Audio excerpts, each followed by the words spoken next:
Hello అండి, నమస్తే. ఇప్పుడు మాట్లాడే టాపిక్ వచ్చేసి ఆర్ఎస్ఎస్కి సంబంధించినటువంటి విశ్వ హిందూ పరిషత్ ఆంధ్రప్రదేశ్ రాష్ట్రాన్ని ఒక హిందూ పొలిటికల్ ల్యాబొరేటరీగా మార్చబోతుందా అంటే అవుననే చెప్పక తప్పదేమో. అండ్ విహెచ్పి వాళ్ళు హైందవ శంకారావాన్ని విజయవాడకు దగ్గరగా కేసరపల్లిలో స్టార్ట్ చేయబోతున్నారు జనవరి 8-9 తారీఖులను. సో ఈ క్రమంలో ఆంధ్రప్రదేశ్ని ఎందుకు చూజ్ చేసుకున్నారు? బీజేపీ పరిపాలిస్తున్నటువంటి మహారాష్ట్ర ఉంది, ఛత్తీస్గఢ్ ఉంది, మధ్యప్రదేశ్ ఉంది, ఉత్తరప్రదేశ్ ఉంది, కుంభమేళా కూడా జరగబోతుంది ఉత్తరప్రదేశ్లో, రాజస్థాన్ ఉంది, బీజేపీ బీహార్లో మరి కొద్ది రోజుల్లో ఎలక్షన్స్ రాబోతున్నాయి, లేకపోతే ఢిల్లీలో ఎలక్షన్స్ రాబోతున్నాయి, ఉత్తరాఖండ్ ఉంది బీజేపీ చేతిలో.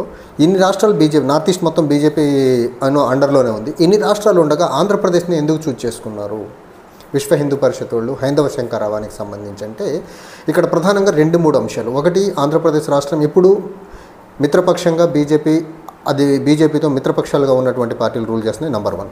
నెంబర్ 2, మిత్రపక్షానికి సంబంధించినటువంటి ఆంధ్రప్రదేశ్లో ఎన్డీఏ ప్రభుత్వం ఏర్పడిన తర్వాత తిరుమల లడ్డు అంశం చుట్టూ తిరుమల లడ్డూలో కల్తీ నెయ్యి వాడారనేసి చాలా అడ్డగోలుగా పొలిటికల్గా రాజకీయపరమైన అంశాన్ని టెంపుల్ చుట్టూ తిప్పే ప్రయత్నం చేశారు. తర్వాత మతపరమైన అంశాలను కూడా అందులో జోడించి పవన్ కళ్యాణ్ గారు చేసిన విన్యాసాలు వీరంగం ఏవైతే ఉన్నాయో నేషనల్ అటెన్షన్ని గ్రాప్ చేసింది. తర్వాత ఇంకొకటి, ఆంధ్రప్రదేశ్ని చూజ్ చేసుకునే దానికి ఇంకొక రీజన్, ఆంధ్రప్రదేశ్లో పవన్ కళ్యాణ్ గారు 2024లో గెలిచిన తర్వాత ఉప ముఖ్యమంత్రి అయిన తర్వాత సనాతన ధర్మ పరిరక్షణ బోర్డు ఒకటి ఏర్పాటు చేయాలని ఆయన ఒక పిలుపునిచ్చారు. ఈ క్రమంలో ఆంధ్రప్రదేశ్ పర్టికులర్లీ సౌత్ ఇండియన్ స్టేట్స్లో ఒక కర్ణాటక తప్ప బీజేపీకి ఎక్కడ ప్రామినెన్స్ లేని పక్షంలో మిత్రపక్షాలుగా ఉండి టీడీపీ జనసేన 2, పవన్ కళ్యాణ్ గారు బీజేపీ కంటే ఒక 10-100 అడుగులు ముందుకేసేసి హిందూ ధర్మాన్ని గురించి పర్టికులర్లీ సనాతన ధర్మం గురించి మాట్లాడుతున్న విధానం ఏదైతే ఉందో జనాల్లో ఒక చర్చ లేవనెత్తి తద్వారా మైలేజ్ పొందాలనుకున్న ఒక క్రమంలో ఆంధ్రప్రదేశ్లో ఇది రైట్ టైం బీజేపీ యొక్క భావజాలాన్ని, మరీ ముఖ్యంగా సంఘ పరివార అండ్ విహెచ్పి లాంటి యొక్క ఆర్గనైజేషన్స్ యొక్క భావాల్ని జనాల్లో చూపించేదానికి ఆంధ్రప్రదేశ్ని ఈ టైంలో ఇక్కడ నుంచి క్యాప్చర్ చేసుకుంటే బాగుంటుందని ఒక నిర్ణయానికి వచ్చిన తర్వాత విశ్వ హిందూ పరిషత్ వాళ్ళు హైందవ శంకారావాన్ని ఆంధ్రప్రదేశ్లో జనవరి 8-9 తారీఖుల్లో మొదలు పెట్టబోతున్నారు. అయితే ఇక్కడ ప్రధానంగా మనం చూడాల్సింది ఏంటంటే ఈ టైంలో హైందవ శంకారావం ఎందుకు మొదలు పెడుతున్నారు వీళ్ళంటే 2024 సార్వత్రిక ఎన్నికల్లో, దానికంటే కొద్ది నెలల ముందుగా జరిగిన అసెంబ్లీ ఎన్నికల్లో కూడా దేశవ్యాప్తంగా చాలా చర్చనీయాంశమైన అంశం 2. ఒకటి, కాస్ట్ సెన్సస్. నెంబర్ 2, కాన్స్టిట్యూషన్ డేంజర్లో ఉంది. కాన్స్టిట్యూషన్కి బీజేపీ ఈసారి 400 సీట్లు గెలిస్తే ఖచ్చితంగా భారతదేశంలో రాజ్యాంగం అనేది ఉండకుండా చేస్తారు వీళ్ళు అనేసి ఏదైతే ఒక narrative Congress party led opposition తీసుకొచ్చిందో అది చాలా వరకు ప్రభావం చూపించి బీజేపీ 300 సీట్ల దగ్గర ఉండి 400 సీట్లు సాధించాలనుకున్న బీజేపీ సడన్గా పడిపోయి 240 సీట్లకు పడిపోయి ఈరోజు మైనారిటీ ప్రభుత్వాన్ని సెంట్రల్లో నడుపుతున్న తీరు. సో ఈ క్రమంలో ఇప్పుడు హిందువుల్లో ఈ యూనిటీ తీసుకురాకపోతే మనకు ఇబ్బంది అవుతుందనే ఒక ఉద్దేశంతో కాస్ట్ సెన్సస్ డామినేట్ చేస్తుంది భారత రాజకీయాల్ని, హిందూ మతం యొక్క రాజకీయాలు వెనకబడిపోతున్నాయని ఒక నిర్ణయానికి వచ్చిన తర్వాత సంఘ పరివార్లో వన్ ఆఫ్ ద అవుట్ఫిట్ అయినటువంటి విహెచ్పి ద్వారా హైందవ శంకారావాన్ని ఆంధ్రప్రదేశ్లో మొదలుపెట్టేదానికి పూనుకున్నాయి. అయితే ఈ హైందవ శంకారావానికి ఎవరెవరు వెళ్ళబోతున్నారు? డిప్యూటీ సీఎం పవన్ కళ్యాణ్ గారు పక్కా వెళ్ళేదానికి ఆస్కారం ఉంది. కానీ చంద్రబాబు నాయుడు గారు వెళ్తారా లేదా అనేది కొంచెం డైలమా ఉంది. ఎందుకంటే చంద్రబాబు నాయుడు గారికి టీడీపీ పార్టీకి కొంచెం ముస్లిం సామాజిక వర్గం నుంచి కొంచెం మద్దతు ఉంది.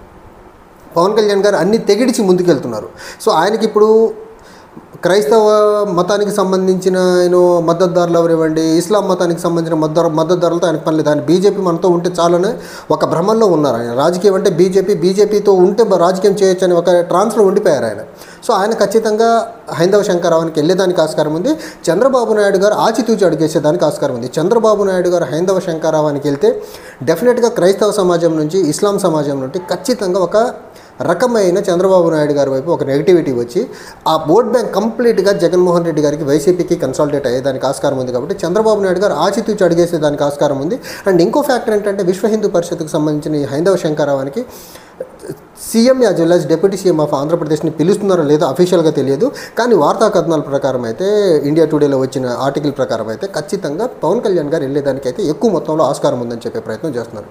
అయితే ఇక్కడ హైందవ శంకారావానికి సంబంధించింది వీళ్ళు ఎందుకు ఆంధ్రప్రదేశ్లో పెట్టి ఎలాంటి డిక్లరేషన్ ఇవ్వబోతున్నారు అనుకుంటే ఖచ్చితంగా ఇప్పుడు వీళ్ళు అనుకున్న అంశాలు డిక్లరేషన్స్ ఏంటంటే టెంపుల్స్ని టెంపుల్స్లో ఉండే ఎంప్లాయీస్ అవుట్సోర్సింగ్ అవనివ్వండి, రెగ్యులర్ ఎంప్లాయీస్ అవనివ్వండి, హిందూ మతస్థులు కాకుండా వేరే వాళ్ళు ఉండేదానికి ఆస్కారం లేదు అని ఒక డిక్లరేషన్ అయితే వీళ్ళు పాస్ చేయబోతున్నారు. తర్వాత రెండోది, నాన్ హిందూ వర్కర్స్ అవుట్సోర్సింగ్ ద్వారా కూడా తీసుకునేదానికి ఆస్కారం లేదు అనేసి చెప్పే ప్రయత్నం చేయబోతున్నారు. ఇంకో పెద్ద ఫ్యాక్టర్ ఏంటంటే టెంపుల్స్ మొత్తాన్ని ఎలాగైతే చర్చెస్ యాజ్ వెల్ యాజ్ మసీదులు, మద్రసాలు గవర్నమెంట్ కంట్రోల్లో లేకుండా ఉన్నాయో అలానే టెంపుల్స్ కూడా గవర్నమెంట్ కంట్రోల్, గవర్నమెంట్ పొలిటీషియన్స్ యొక్క ఇంటర్వెన్షన్ లేకుండా కంప్లీట్గా మతాచారాలు లేకపోతే హిందూ మత ధర్మాన్ని కాపాడే వాళ్ళ చేతుల్లో టెంపుల్ అడ్మినిస్ట్రేషన్ ఉండాలి. రాజకీయంగా అఫిలియేషన్ ఉన్నోళ్ళు ఎవరు కూడా టెంపుల్ బోర్డ్ అడ్మినిస్ట్రేషన్లో ఉండకూడదని ఒక డిక్లరేషన్ పాస్ చేసే ప్రయత్నం అయితే ఉన్నారు. తర్వాత ఇప్పటివరకు అయితే దేవాదాయ భూములు మొత్తాన్ని కబ్జాలు చేసుకున్నారు. ఆ కబ్జాలు చేసుకున్న భూములు మొత్తం వెనక్కి తీసుకొచ్చి టెంపుల్ యొక్క ప్రిమైజ్ అండర్లోనే దేవాదాయ భూములు ఉండే ప్రయత్నం ఒకటి చేయాలనేసి ఒక డిక్లరేషన్ పాస్ చేసేదానికైతే చూస్తున్నారు. అండ్ టెంపుల్ ప్రిమైసెస్లో ఏదైతే వ్యాపారాలు చిన్న చిన్న ట్రేడింగ్స్ అవి ఏవైతే జరుగుతాయో అవన్నీ హిందువుల చేతిలోనే ఉండాలి. నాన్ హిందూస్కి టెంపుల్ ప్రిమైసెస్లో జరిగే వ్యాపారంలో నాన్ హిందూస్కి అసలు పర్మిషన్ ఉండేదానికి ఆస్కారం ఉండద్దు అని చెప్పే ప్రయత్నం అయితే ఒక డిక్లరేషన్ పాస్ చేస్తుందని అనుకుంటున్నారు. తర్వాత ఇంకోటి, టెంపుల్ ఆదాయం ఏదైతే ఉందో అది గవర్నమెంట్కి వెళ్లకుండా, దేవాదాయ శాఖ ద్వారా గవర్నమెంట్కి వెళ్లకుండా అది కంప్లీట్గా టెంపుల్ ఆధీనంలో ఉండి ఆ టెంపుల్కి వచ్చే హుండీ ద్వారా వచ్చే ఆదాయం ఏదైతే ఉందో ఆ ఆదాయం మొత్తానికి హిందూ మత ఆచారాలని ప్రమోట్ చేసేదానికే వాడాలి తప్ప ఇంకో దానికి వాడేదానికి ఆస్కారం లేదని ఇంకో డిక్లరేషన్ పాస్ చేసేదానికైతే పూనుకుంటున్నారు. అయితే ఇంకొకటి, వీళ్ళు ప్రధానంగా ఇంత పెద్ద మొత్తంలో హైందవ శంకరావాన్ని ఆంధ్రప్రదేశ్ నుంచి చూస్ చేసుకునేదానికి one of the reason Tirumala temple ఏదైతే ఉందో ఆ టెంపుల్ మొత్తానికి వీళ్ళు నాన్ పొలిటికల్గా గవర్నమెంట్ అపాయింట్ చేసే బోర్డు కాకుండా కంప్లీట్గా హిందూ మతానికి సంబంధించిన పీఠాధిపతులు, మఠాధిపతుల చేతుల్లోకి వెళ్ళి ఆ టెంపుల్ అడ్మినిస్ట్రేషన్ మొత్తం వీళ్ళ చేతుల్లోకి వచ్చేయాలి, గవర్నమెంట్కి అసలు కనెక్షన్ లేకుండా ఉండాలని ఒక ప్రయత్నం చాలా ప్రస్ఫుటంగా కనిపిస్తూ ఉంది. ఇంకోటి, వీళ్ళు ఆంధ్రప్రదేశ్ నుంచి మరీ ముఖ్యంగా ఈ హైందవ శంకరావాన్ని ఇక్కడ స్టార్ట్ చేసేదానికి one of the agenda Andhra Pradesh కంటే వాళ్ళకు తెలంగాణలో స్టేక్స్ చాలా ఎక్కువగా, చాలా బలంగా ఉన్నాయని భావిస్తున్న బీజేపీ ఆంధ్రప్రదేశ్కి తెలంగాణకి ఉన్న తెలుగు రాష్ట్రాల సంబంధాలు ఏవైతే ఉన్నాయో అక్కడి నుంచి స్టార్ట్ చేసి ఆ ఆపరేషన్ ఇక్కడ ఇంప్లిమెంట్ అయ్యేలా చేయాలి అంటే ఈ రాష్ట్రంలో స్టార్ట్ చేస్తే కొంచెం అటు ఇటు అయ్యేదానికి ఆస్కారం ఉంది. కాబట్టి ఈ యాక్టివిటీ ఆంధ్రాలో స్టార్ట్ చేసి అక్కడి నుంచి పొలిటికల్ పిలుపు ఇస్తే దేశవ్యాప్తంగా వెళ్తుంది. మరి ముఖ్యంగా తెలంగాణ మీద చాలా ఎక్కువ పడేదానికి ఆస్కారం ఉంది. కాబట్టి ఆంధ్రప్రదేశ్ని వాళ్ళు ఒక హిందూ మత రాజకీయాలకి ఒక ల్యాబొరేటరీగా మార్చేదానికైతే విశ్వ హిందూ పరిషత్ ఆర్ఎస్ఎస్ శతవిధాల ప్రయత్నిస్తున్నాయి. ఎందుకంటే ఇంతకు మించిన తరుణం ఇంకోటి లేదు. ఈ అవకాశాన్ని చేజార్చుకుంటే వాళ్ళు మిత్రపక్షం ప్రభుత్వం ఉన్న దగ్గర, తిరుమల టెంపుల్ ఉన్న దగ్గర, లడ్డు అంశం జరిగిన దగ్గర, సనాతన ధర్మ పరిరక్షణ బోర్డు కావాలని ఒక డిప్యూటీ సీఎం ఇచ్చిన పిలుపు తర్వాత కూడా ఈ అవకాశాన్ని సద్వినియోగం చేసుకోతే రేస్లో మనం వెనకబడిపోతాము. కాస్ట్ సెన్సస్ దేశవ్యాప్తంగా పాలిటిక్స్ని డామినేట్ చేస్తున్న క్రమంలో కాస్ట్ కాదు, కాస్ట్ కంటే ముందు మన మతం ఇంపార్టెంట్ అనే ఒక నినాదంతో ఈ హైందవ శంకరావాన్ని వీళ్ళు పిలుపునిచ్చిన విధానం ఏదైతే ఉందో ఖచ్చితంగా ఒక పక్క కాస్ట్ సెన్సస్ని న్యూట్రల్ చేయాలా, ఇంకో పక్క సెక్యులర్ రైట్స్ మొత్తాన్ని పక్కన పెట్టేసేయాలా.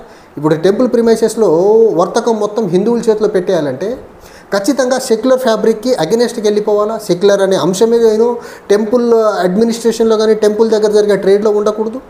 ఈ రకంగా కంప్లీట్గా టెంపుల్ అంటే హిందూయిజేషన్ కావాలి అనే ఒక కుట్రతో ఆర్ఎస్ఎస్ ఈ ప్రయత్నాన్ని మొదలుపెట్టింది. చూడాలి ఎంతవరకు సక్సెస్ అయింది, ఎంతవరకు ఆంధ్రప్రదేశ్లో ఉన్న కూటమి మిత్రపక్షాలుగా ఉన్నటువంటి జనసేన, టీడీపీ ఈ అంశానికి మద్దతు ఇచ్చి ముందుకు తీసుకెళ్లేదానికి సహకరిస్తాయో చూడాలి. Thank you.